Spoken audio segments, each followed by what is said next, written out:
midda kale Lionel Messi durbaha wuxuu noqonayaa ciyaaryahanka ugu mushaaraadka badan sanadaha kooxda Paris Saint-Germain. Neymar ninka weyn meesha soo galay. Neymar leeyahay macna. Lionel ayaa soo galay meesha. Hadda waxa la sii ogaanayaa Messi 3 sano oo Barca uu biishi ku beeri doono. Yani 3 sano ayuu biishi ugu wareegaya. Oo 3 sano soo halka buu joogaya. Messi waxa la sheegay inuu qaadan doono sanadkii mushaaraad 40 milyan uu qaadan doono. Taas oo ka badan Neymar oo qaata 35 milyan. Markaas taliyo waa inuu ka sareeyaa Neymarka.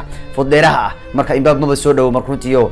Marka kullay biishadu wuxuu saari doontaa in heshiisku u cusboonaysiiyaan ninka reer Mbappe way doonayaan inkastoo ay mataqaana runtii ay isha ku hayaan ninka kaasna kooxda Real Madrid laakiin goorma Messi soo bandhigi doona soo bandhigista Messi hatta taalada Faransiiska waa loo kareenaya maartay saar taalada dheer Faransiiska ayaa odaga lagu soo deynaa soo bandhigistiisa Lionel taalada saan loo fiirna shaqulka odaga lagu soo deynaa loo macnaa hadda biishi waxay balansan u leeyahay taalada waxay tiri maalin heblow ana la dhaafay yiraahdeen waliba waa 10 bisha